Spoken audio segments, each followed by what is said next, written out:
श्री मीरा जी का चरित्र चल रहा है।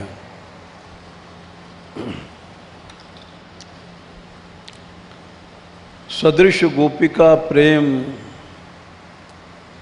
प्रगट कल जुग ही दिखायो, निरअंकुश अति निडर रसिक रस जसना गायो रसना गायो। दुष्टन दोष विचार मृत्यु को उद्यम कियो, बार न बाको भयो गरल अमृत जो पियो। भक्ति निशान बजाए के काहू ते नाहिन लजी, लोक लाज कुल श्रृंखला तज मीरा गिरधर भजी। किसी भी श्रृंखला को उन्होंने नहीं माना, निरंकुश रही। नाभाजी के शब्दों में अति निडर रही। भक्ति निशान डंके की चोट पर उन्होंने भक्ति किया।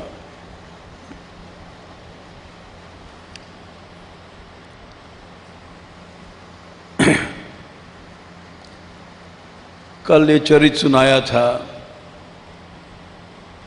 कोई विषयी साधु वेश में असद अभिप्राय से उनके पास गया, छल करके। गिरधर लाल ने अंग संग की आज्ञा दिया है। समर्पण एक ऐसा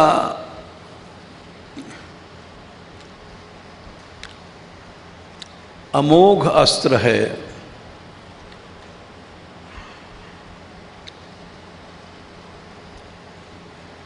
जिससे अनंत काल के दुष्कृत एक क्षण में जल जाते हैं।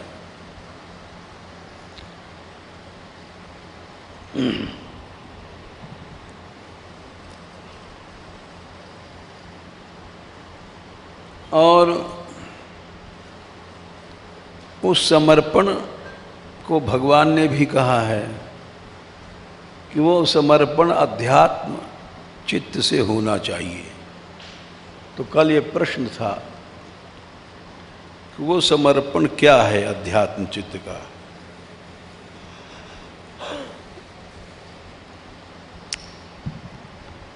प्रहलाद जी ने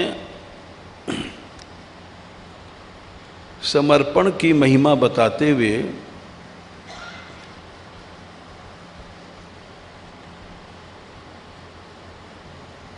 और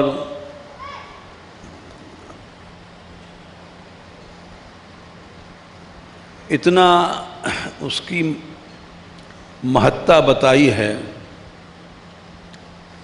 भगवान नरहरि के सामने। 7वें स्कंध में 9वें अध्याय में उन्होंने समर्पण योग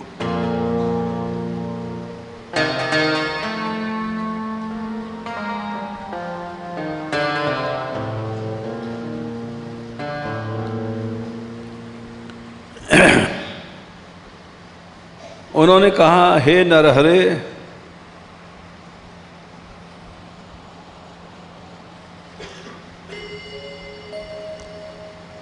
विप्राद विषड गुणयुताद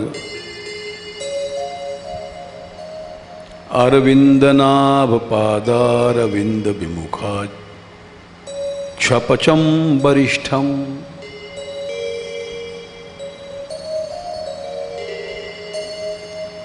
मन्ये तदर्पित मनोवचने हितार्थ प्राणम पुनाति सकुलम न तु धूरिमानः।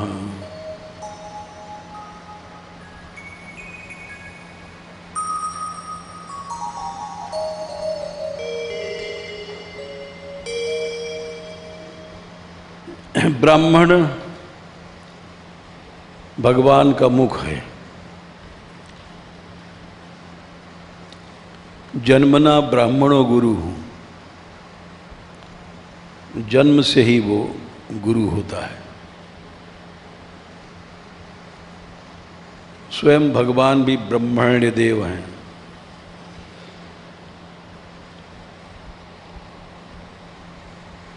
और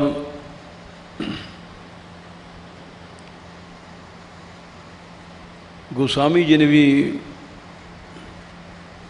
विप्रपद पूजा भक्ति का प्रारंभ माना है।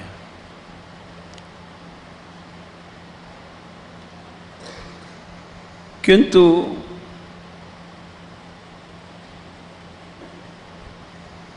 समर्पित चांडाल भक्त भी ब्राह्मण से श्रेष्ठ हो जाता है। समर्पण योग ऐसा योग है।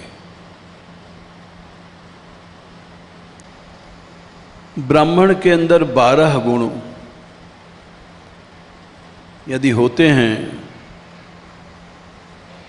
तो संपूर्ण रूप से वो पूज्य, सम्मान्य, तप, शम, दम आदि 12 गुण यदि हैं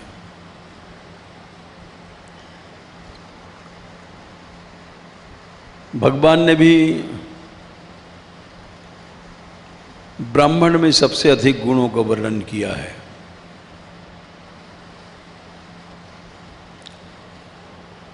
गीता में उन्होंने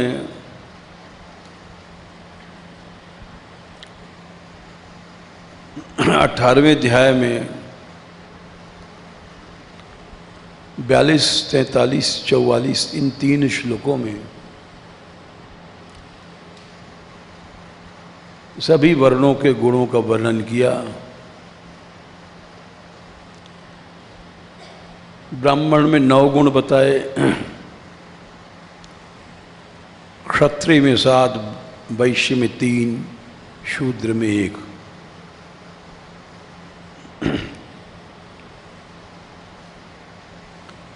शमो दपस्तपः शौचम क्षांतिरार्जवमेव च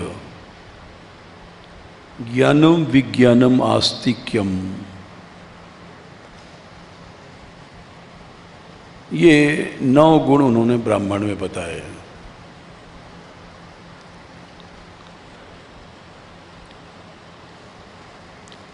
स्वाभाविक से शम होता है, उसमें अंतःकरण की शांति। दम होता है इंद्रियों का संयम। तप में उसकी स्वाभाविक प्रवृत्ति होती है। शौच बाह्याभ्यंतर पवित्रता स्वाभाविक होती है उसमें। शांति भी स्वाभाविक उसका धर्म होता है।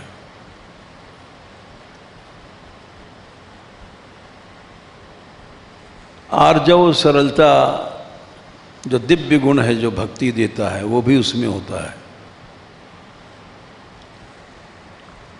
ज्ञान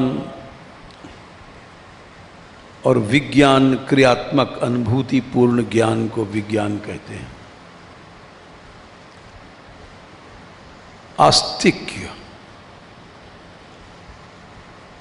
ईश्वर में स्वाभाविक आस्था।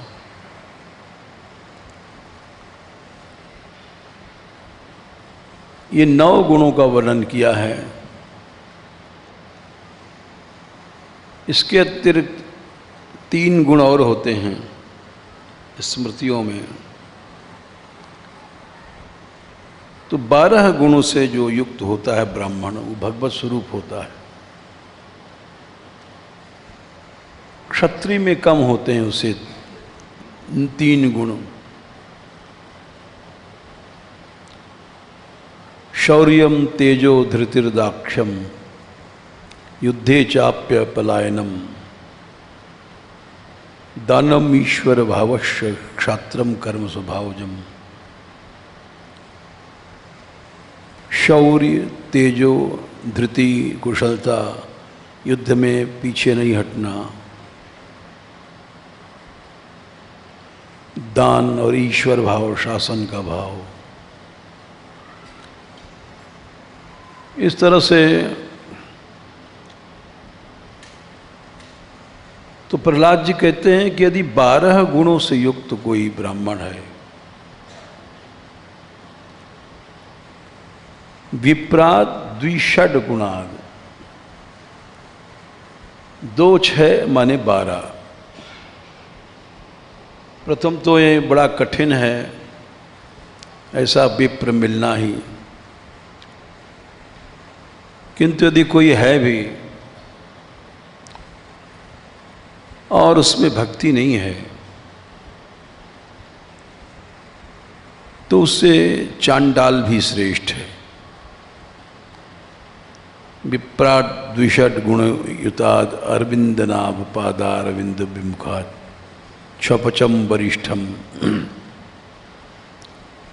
क्यों? केवल समर्पण के ही कारण वो ब्राह्मण से श्रेष्ठ बन जाता है।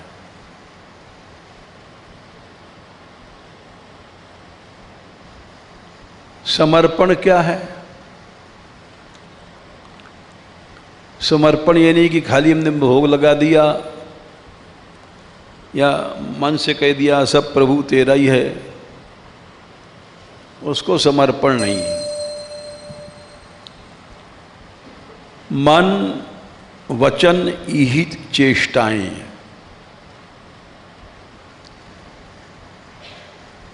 और अर्थ जितना भी उसके पास संपत्ति या धन जो कुछ है, और प्राण, उन्होंने कहा ये 5 चीजें केवल श्री कृष्ण के लिए हैं तो समर्पण समर्पण है। ये नहीं कि हमने 500 रुपये भेंट कर दिया समर्पण हो गया, या बहुत पैसा भेंट किया समर्पण नहीं हुआ। समर्पण होता है मन प्रभु के चरणों में सदा रहे, वाणी केवल उनके ही इंद्रियां कार्य में रहें, यही चेष्टाएं जितनी क्रियाएं हैं वो भगवान के लिए ही हों। अर्थ जो अपने पास साधन है, और प्राण।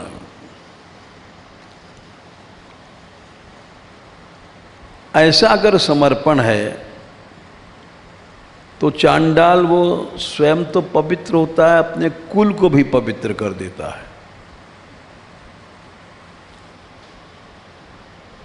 मन्ये तदर्पित मनोवचने हितार्थ प्राणम पुनाति सकुलम न तो भूरिमानः।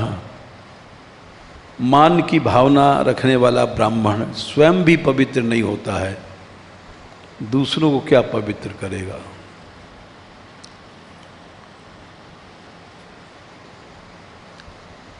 तो अध्यात्म चित्त का समर्पण जो प्रश्न था, जो भगवान ने 3/30 में कहा है,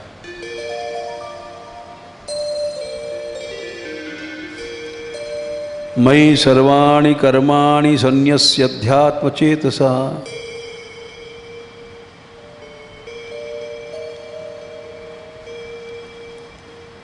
निराशीर निर्मभो भूत्वा युध्यस्व विगतज्वरः। सभी कर्मों का अध्यात्म चित्त से समर्पण किया जाए। अध्यात्म चित्त से मतलब होता है अधि माने भीतर, आत्मा माने शरीर, मन, बुद्धि। आत्मा के 12 अर्थ होते हैं। अध्यात्म माने भीतर का सारा जितना भी है तुम्हारा। ये बाहर का संसार तो बहुत छोटा है, भीतर बहुत बड़ा संसार है। शरीर से आगे इंद्रियां हैं, बड़ी सूक्ष्म हैं। इंद्रियों से आगे भीतर चल के मन है। वैसे इंद्रियों से भी भीतर है प्राण। अन्नमय कोश के भीतर प्राणमय कोश है, उसके भी भीतर है मन, मनोमय कोश। उसके भी भीतर जाओ, बुद्धि है। अब बुद्धि के भी भीतर जाओ तो धृति आदि है। उसके भी भीतर जाओ तो अनंत संस्कार हैं, जो अनंत हैं।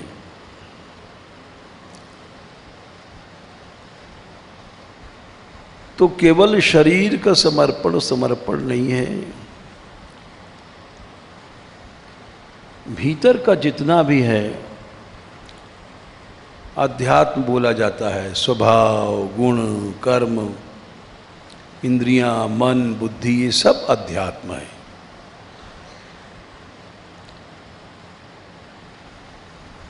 तो अध्यात्म चित्त से अगर समर्पण हुआ तो निराशीर और निर्मम हो जाएगा मनुष्य। निराशीर माने कोई कामना पैदा नहीं होगी, क्योंकि मन समर्पित हो गया भगवान को। अब कौन सा मन है जो लड्डू खाएगा, पेड़ा खाएगा, पैसा लाएगा?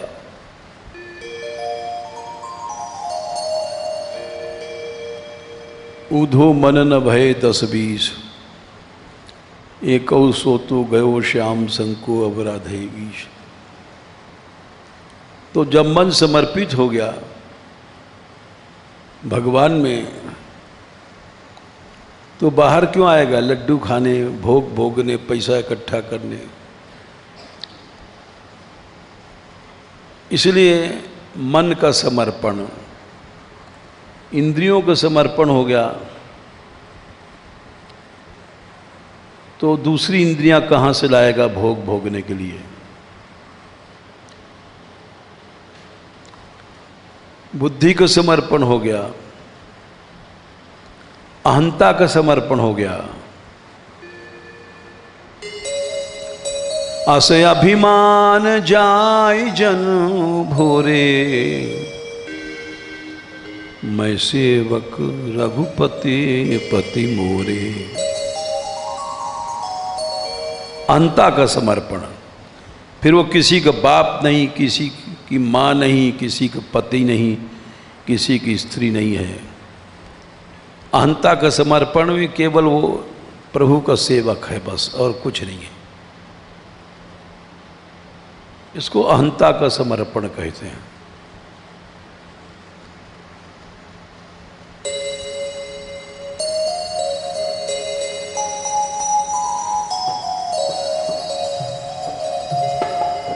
भजूं तो गोपाल एक, सेऊं तो गोपाल एक, मेरो मन लाग्यो सब भांति गोपाल सो। मेरे देव देवी, मेरे देव देवी, गुरु मातु पिता बंधु इष्ट, मित्र अरु अरि नाते सब गोप बालसो।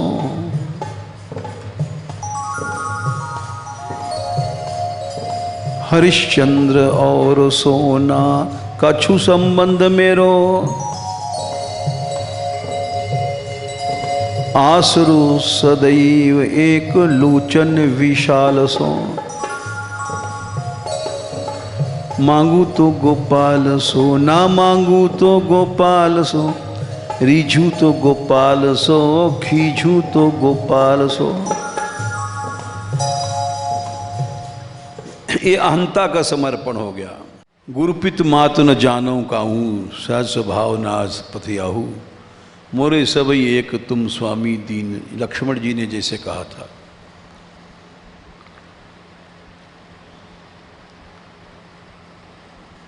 ये अहंता का समर्पण हो गया।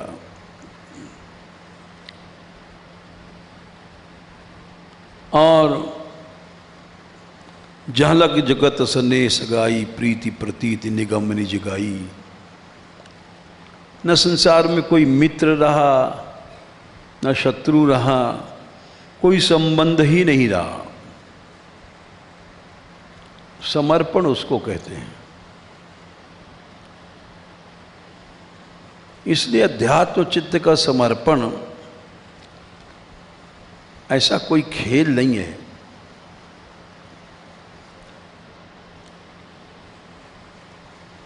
भगवान ने भी गीता में समर्पण शॉर्ट थोड़े में करते हुए कहा 9वें अध्याय में कि एक तो क्रियाओं का समर्पण, एक द्रव्य का समर्पण। 9/26-27 में कहा है, पत्रम पुष्पम फलम तोयम योमि भक्त्या प्रयच्छति तदहम भक्ति उपरहितम वैष्णामि प्रेतात्मना। ये द्रव्य समर्पण है। एक पत्ता, फूल, पानी, जो कुछ भी द्रव्य हो तुम मुझे समर्पित करो।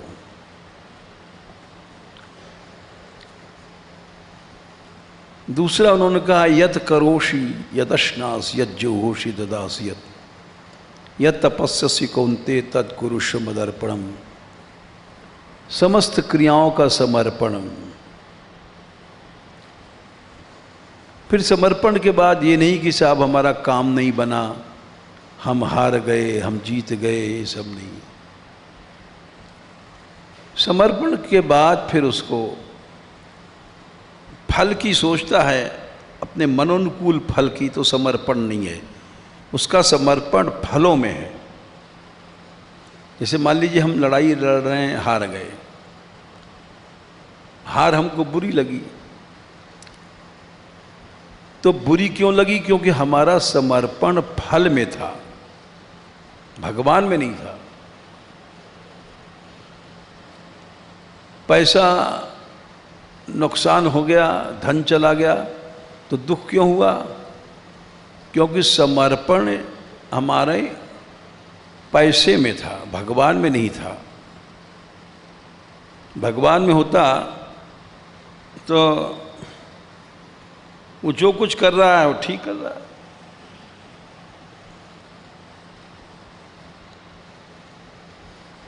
सुख दुखे समय कृत्वा लाभा लाभौ जया जय ततो युद्ध्या युजस्व नैवं पापम अवाप्स्यसि। सुख दुख लाभ अलाभ सब समान हो जाता है समर्पण में।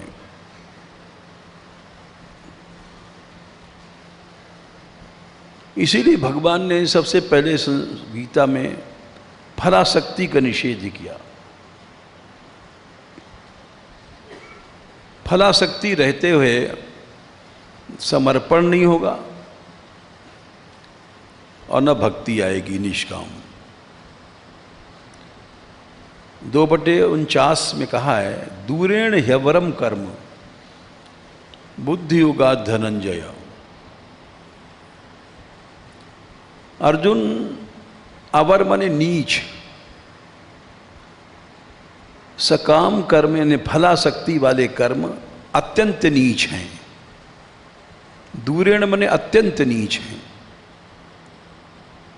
बुद्ध योग से, समत्व बुद्धि योग से। इसलिए तू भगवान ने ये नहीं कहा ईश्वर की शरण में आ, मेरी शरण में आ। वो तो पीछे कहते हैं, लेकिन मेरी शरण में तभी आएगा जब तू बुद्धि की शरण में जाएगा। बुद्धौ शरणम इच्छ, बुद्धि की शरण में जा।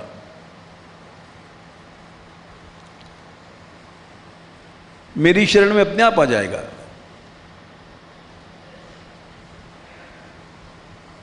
हम लोग कहते हैं भगवान की शरण में जाओ, भगवान कहते हैं बुद्धि की शरण में जाओ।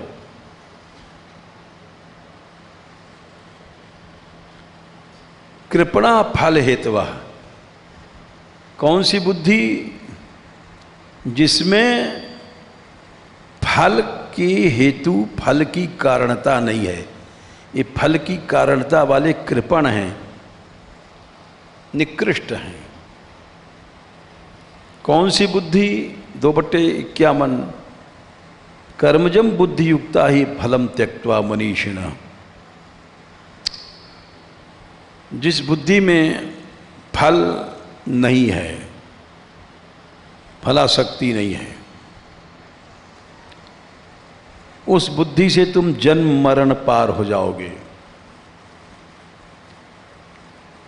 कर्मजम बुद्धि युक्ता ही फलम त्यक्त्वा मनीषिणः जन्म बंध विनिर्मुक्ता पदम गच्छन्त्यनाम्यम्। अनामय पद को तभी प्राप्त होगे। तो अध्यात्म चित्त का समर्पण यह हुआ कि समस्त क्रियाओं,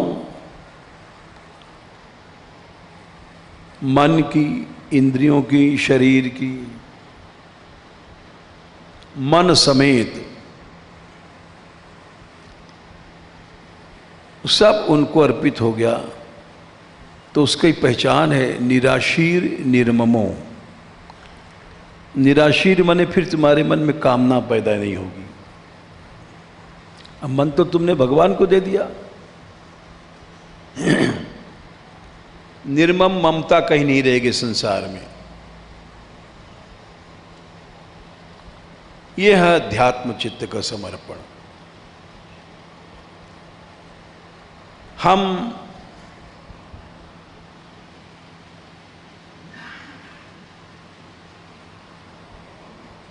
अपने शरीर को अपना माने बैठे हैं, समर्पण कहाँ हुआ? अपनी अहंता को अलग माने बैठे हैं, समर्पण कहाँ हुआ?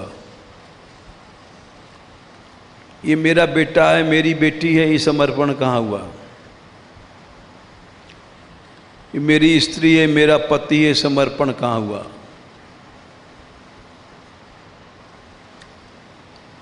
समर्पण में तो कुछ बचता ही नहीं। न मन बचा, न इंद्री बची, न शरीर बचा।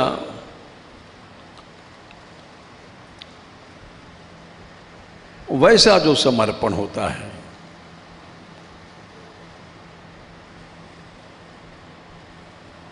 उस समर्पण के कारण वो शूद्र भी ब्राह्मण से अधिक श्रेष्ठ बन जाता है।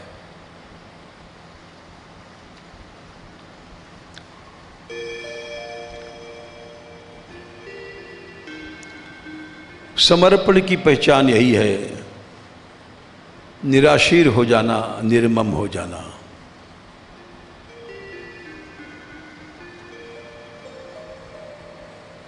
कामनाएं आती तो समर्पण नहीं है। ये अध्यात्म चित्त के समर्पण की बातें हमने बताई।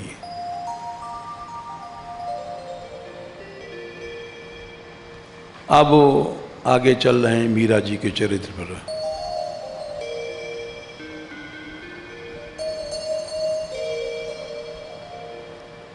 मीरा ने जब विष पिया था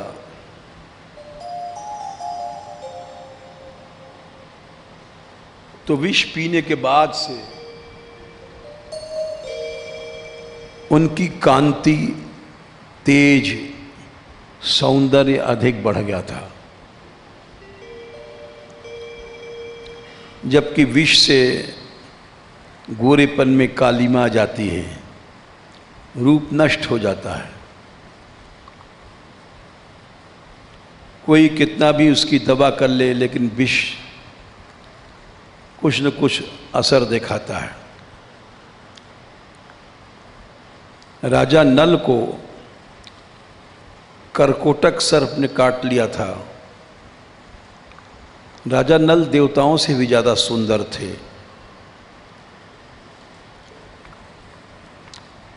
तो इतने कुरूप हो गए थे कि उनको कोई पहचान नहीं सकता था।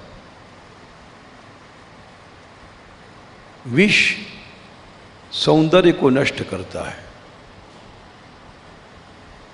ये महाभारत में कथा है, जिन्होंने पढ़ी हो। राजा नल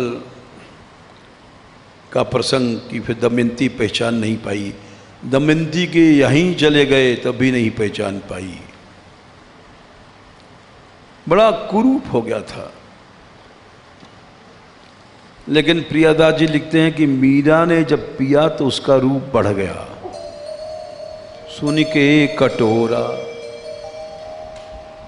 भरी गरल पठाए दियो, लियो करी पान रंग चढ़ो यो निहारिए।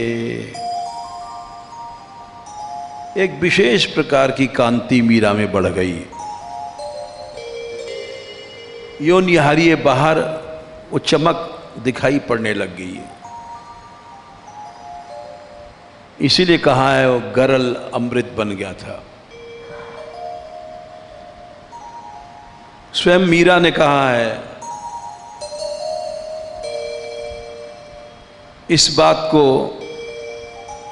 कि जैसे सोने को आग में डाल दो चमक पैदा हो जाती है, वैसे हे राणा जी तेने जहर दियो मैंने जानी। खाली प्रियादास जी ने नहीं लिखा है, स्वयं मीरा कह रही हैं, जैसे कंचन दहत अगिन में,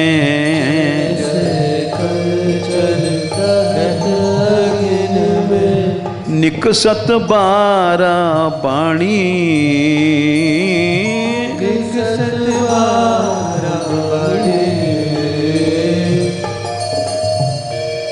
राणा जी तेने जहर दियो मैंने जानी। राणा जी तेने जहर दियो मैं जानी।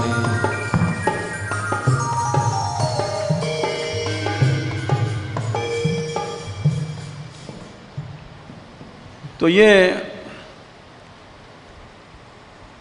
उनके पदों से और भक्तमाल से हमने प्रमाण बताया कि वो विष अमृत बना, और जैसे अमृत पीने से देवताओं की कांति बढ़ी। जो नाभाजी ने लिखा गरल अमृत ज्यों पियो, तो अमृत वास्तव में वो अमृत बन गया, उनकी कांति बढ़ गई, सौंदर्य बढ़ गया।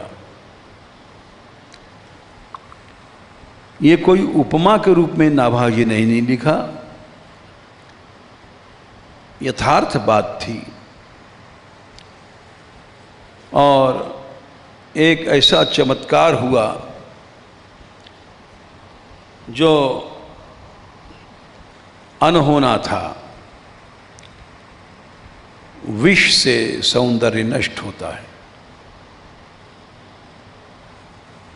विष पी के मरने वालों को देखो, आँख नटर जाएगी, दांत ऐसे हो जाते हैं, फेन निकलता है, चेहरा काला पड़ जाता है, आँख की ज्योति मलिन हो जाती, काली हो जाती आँख। ये सब विष का प्रभाव होता है, सौंदर्य को नष्ट कर देता है। लेकिन मीरा कहती हैं कि निकसत बारह बाणी, जैसे कंचद दहत अग्नि में, जैसे सोने को आग में डाल दो तो उसमें चमक पैदा हो जाती है। तो विष पीने के बाद उनका सौंदर्य बहुत बढ़ा।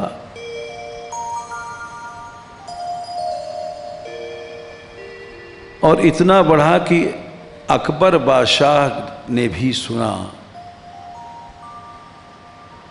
कि मीरा में अद्भुत सौंदर्य है।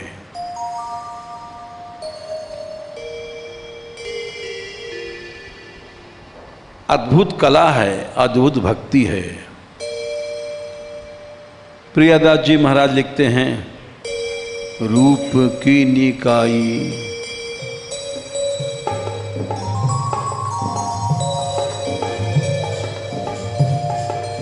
रूप की निकाई, भूप अकबर भाई हिए,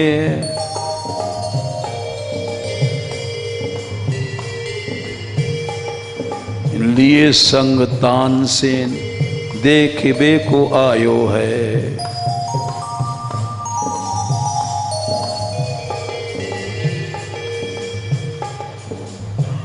तानसेन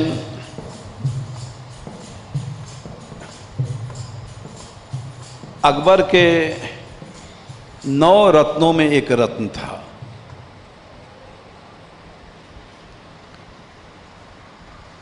ये विचित्र लीला है। वल्लभ कुल के गोसाई जी के शिष्य थे, वैष्णव थे, और अकबर के दरबारी होने से वो बाहर से उनका वेश, दरबार में जाते थे तो दूसरा रहता था। यहाँ ब्रज में आते थे तो वैष्णव वेश से गोसाई जी के यहाँ श्रीनाथ जी के दर्शन में जाते थे। ऐसा क्यों है, इसका कोई उत्तर नहीं है। काल की गति है। उस समय भगवान की इच्छा से यवन राज्य था, उन्हीं की इच्छा से था। कलयुग के कारण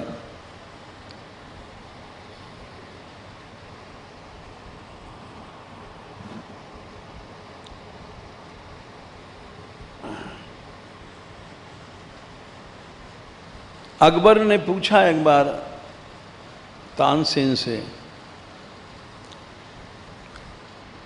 अकबर यहाँ भी आया है, वृंदावन में भी आया है, स्वामी हरिदास जी के पास। भक्तमाल के अनुसार, और मीरा जी के यहाँ भी गया है। अकबर ने पूछा तानसेन से कि तानसेन, संगीत क्या तुमसे भी कोई अच्छा जानता है? तो उन्होंने स्वामी हरिदास जी का नाम बताया था। स्वामी हरिदास जी के यहाँ वो आए भी थे पीछे। इसी तरह से अकबर ने पूछा, तानसेन, मीरा के बारे में हम सुनते हैं, क्यों चर्चा होती थी। अकबर जब आया था स्वामी हरिदास जी के यहाँ तो वहाँ दूसरा कारण था, केवल एक संगीत। लेकिन मीरा के यहाँ संगीत की दृष्टि से नहीं गया। रूप की निकाई भूप अकबर भाई, हिये लिए संग तानसेन देखिवे को आयो है। मीरा जी इतनी सुंदर थीं कि वो उनकी सुंदरता देखने के लिए आया था, चित्तौड़ चल करके। अब इससे अनुमान लगाया जा सकता है मीरा कितनी सुंदर थी। अभी जो पिछले दिनों हमने चरित सुनाया था, विषयी व्यक्ति साधु उनके रूप पर मोहित होकर के, और ये कहा कि गिरधर ने हमें तुम्हारे पास भेजा है शैया पे शयन करने के लिए। तो इन सब का कारण रूप सौंदर्य था मीरा का। मीरा इतनी जो कलंकिनी बनी, उसका मुख्य कारण था उनका रूप सौंदर्य। उनमें सुंदरता इतनी थी कि एक अद्भुत सुंदरता थी, और वो सुंदरता स्वाभाविक थी। और विष पीने के बाद, जैसा प्रियादास जी लिखते हैं, कि एक अलग चमक पैदा हो गई थी, दिव्य कांति, और उसकी कीर्ति अकबर के कानों तक पहुंची। राणा जी भी इसीलिए चिढ़ते थे कि ये इतनी सुंदर है। सुंदर स्त्री का शील सुरक्षित रहे बड़ा कठिन होता है। नीति शास्त्र भी कहता है, भार्या रूपवती शत्रु। किसी को सुंदर स्त्री मिल गई है तो समझो शत्रु है। कई कारणों से शत्रु है, अनेक लोग उस पर मुग्ध हो जाएंगे, उसके पीछे झगड़ा होता है, और यूँ भी शत्रु है कि उसकी आसक्ति ज़्यादा हो जाती है। तो उनकी सुंदरता की कीर्ति सुनकर के अकबर ने पूछा, तानसेन, सुनते हैं कि राजस्थान में चित्तौड़ में राणा सांगा की पुत्र वधू मीरा, ऐसा लोग कहते हैं कि इस समय उनके समान सौंदर्य कहीं नहीं देश में, भारत में। क्या ये सच है?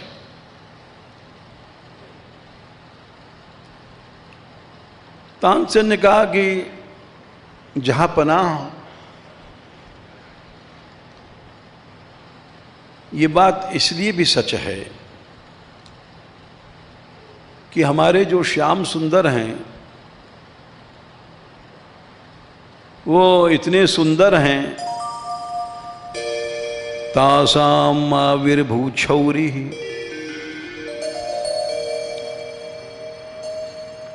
स्मयमान मुखाम्बुजः, पीतांबरधरः सुरग्वी, साक्षान् मन्मथ मन्मथ। कामदेव, एक ही कामदेव सारे ब्रह्मांड को नचाता है। उस कामदेव का भी मूल होता है अधिदैव काम, उसको मन्मथ मन्मथ कहते हैं।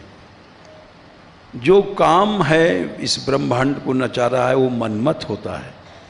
उसका भी मूल अधिदैव काम प्रद्युम्न है, वो उससे भी सुंदर है, वो मन्मथ मन्मथ है। और उन सब का मूल श्री कृष्ण है, जो साक्षात मन्मथ मन्मथ हैं। ऐसा सौंदर्य कहीं नहीं है।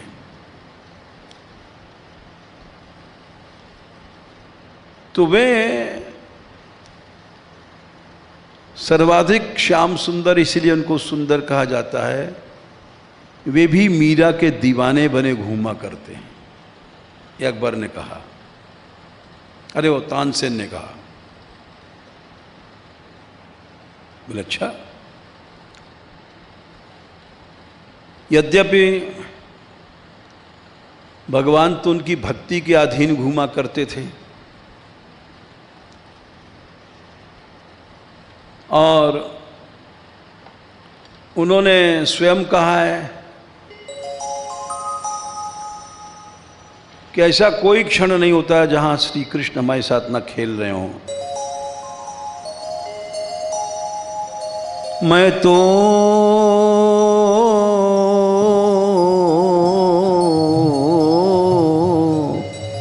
गिरधर के घर जाऊं साथ, मैं तो गिरधर के घर जाऊं, मैं तो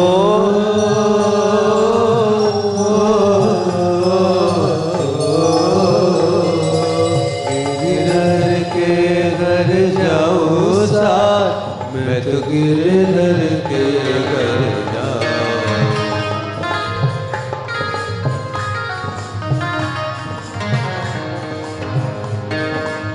गिरधर मारो साचो प्रीतम, देखत रूप लुभाऊं। गिरधर मारो साचो प्रीतम, देखत रूप लुभाऊं। मैं तो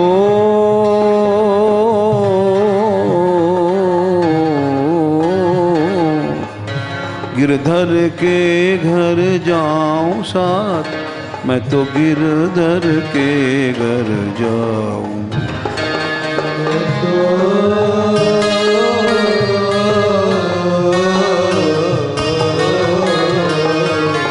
गिरधर के घर जाऊं साथ, मैं तो गिरधर के घर जाऊं। आगे लिखती हैं, रण दिना भोर भये नित ही उठ जाऊं, और मैं नित ही उठ जाऊं।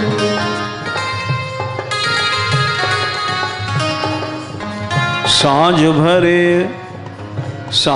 भये घर आऊं,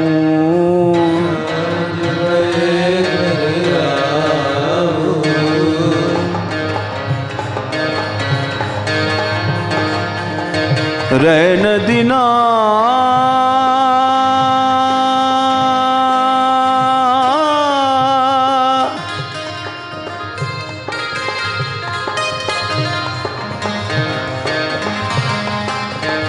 रैन दिना वाके संग खेलूं, दिना वाके संग खेलूं।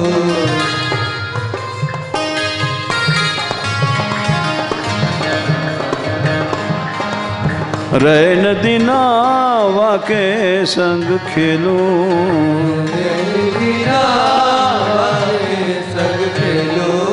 ज्यों त्यों ताहि रिझाऊं,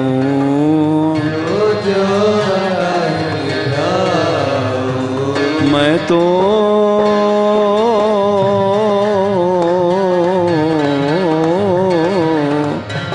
गिरधर के संग जाऊं, साथ मैं तो गिरधर के संग जाऊं, मैं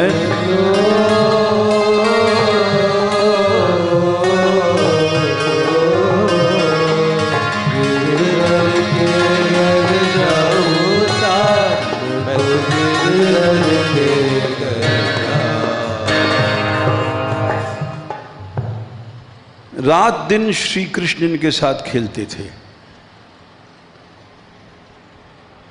भगवान भक्तों के साथ रात दिन खेलते हैं। सारी भक्तमाल इससे भरी पड़ी हुई है। गोविंद सखा के साथ दिन रात ठाकुर जी खेलते थे, अभी की बात है। सूरदास जी ने लिखा है,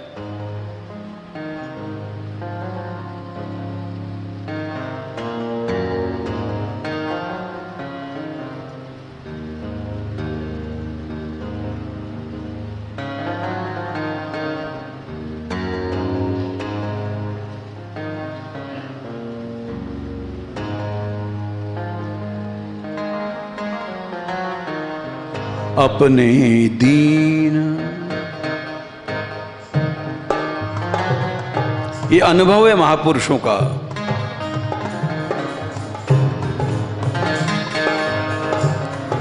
अपने दीन दास के हित लगे, अपने दीन दास के हित लगे।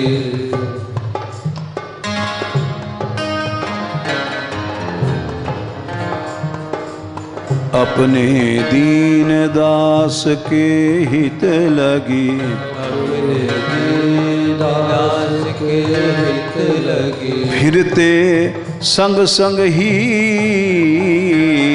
फिरते संग संग ही, फिरते संग संग ही,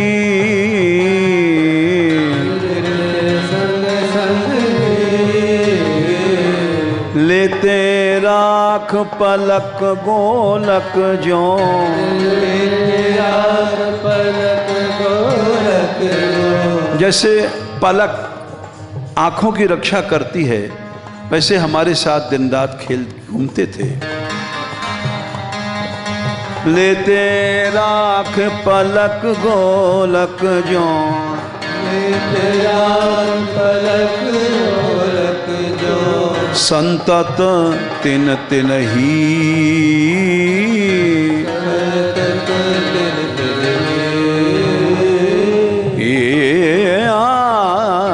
अब वे विपदाहु न रही।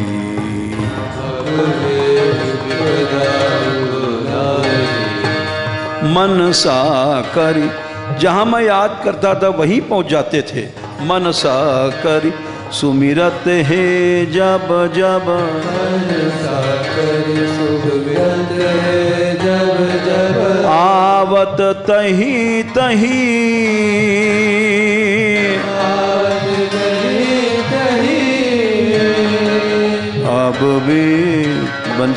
अब भी विपदा हूँ न रही। अब विपदा हूँ न रही। मैं अंधा था, कहीं जंगल में पहुंच गया, कुआं मिल गया, कहीं रण लड़ाई के मैदान में पहुंच गया, अंधा था, कहीं लठ बज रहा है वहां पहुंच गया, सब जगह पहुंच के बचाते थे। रण अरु वन, वन जंगलों में, रण अरु वन विग्रह डर आगे, रण अरु वन विग्रह डर आगे,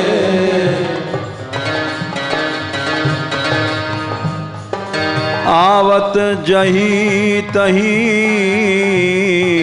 आवत जही तही, ले तेरा राख लियो,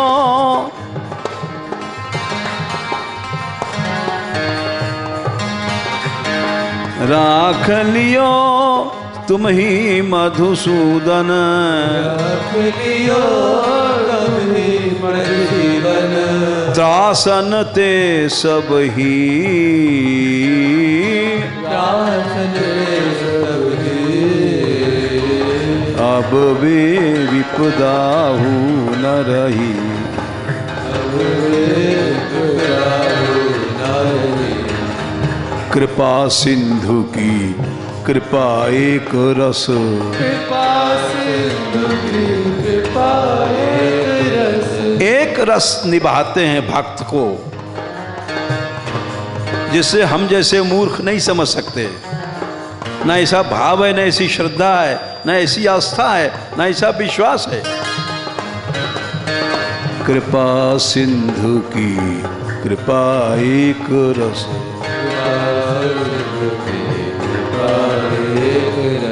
कैसे जाए कहीं, कैसे जाए कहीं, इसको हम कैसे कहें, और कहें भी तो हम जैसे मूर्ख समझेंगे कैसे।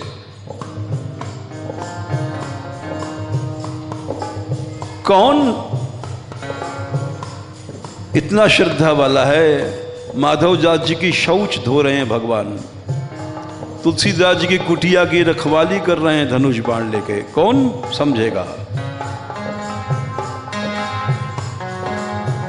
इसको समझने के लिए बहुत बड़ी आस्था, बहुत बड़ा भाव, बहुत बड़े विश्वास, बहुत बड़ी भावुकता की जरूरत है।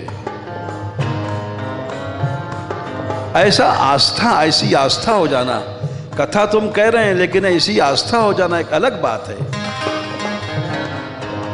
कृपा सिंधु की कृपा एक रस, कृपा सिंधु की कृपा एक रस, कैसे जाए कहीं, कैसे जाए कहीं। मैं कैसे कहूं भाई, अब कहूं तो समझेगा कौन। कैसे जाए कहीं, कैसे जाए कीजे कहाँ,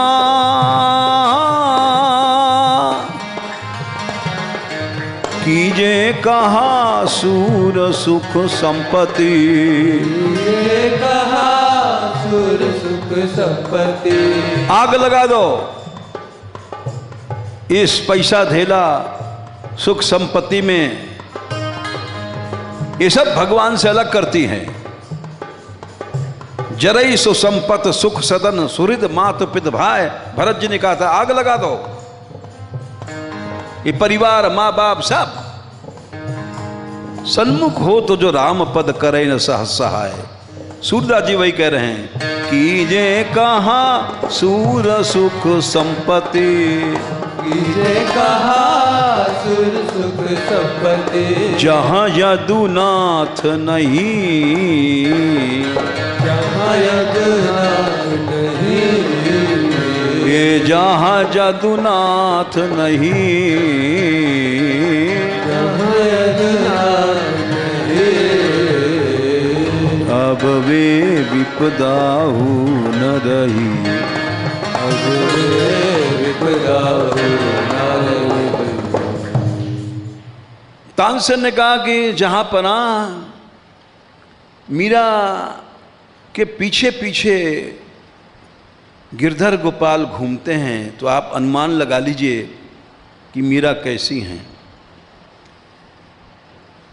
इन्हें शरीर की सुंदरता के साथ साथ भक्ति भी इतनी प्रबल है। सदृश गोपिका प्रेम प्रकट कल जुग ही दिखायो नाभा जी लिखते हैं। तो वो मन कैसा है उनका सुंदर, और शरीर कैसा है। इसलिए अकबर जो आया यहां पर, वो मुख्य कारण था रूप की निकाई। अद्भुत जो मीरा का सौंदर्य देखने के लिए आया था। रूप की निकाई भूप अकबर भाई। बोले तानसेन कैसे हम देख सकते हैं, क्योंकि हम तो अकबर हैं, उनके शत्रु हैं, और पता लग जाए तो मार डालेंगे।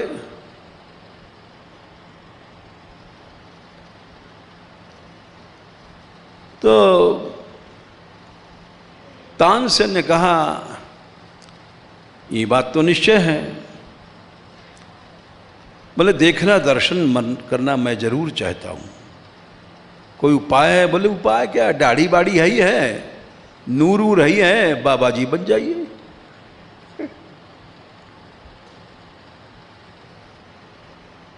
गेरुआ कपड़ा पहन लो और हम भी साधु बन जाएं। साधुओं के लिए छुट्टी वहां, अच्छा साधुओं के लिए कोई रुकावट नहीं है। बोले फिर क्या, चलो बन गए डुप्लीकेट साधु। और चल पड़े।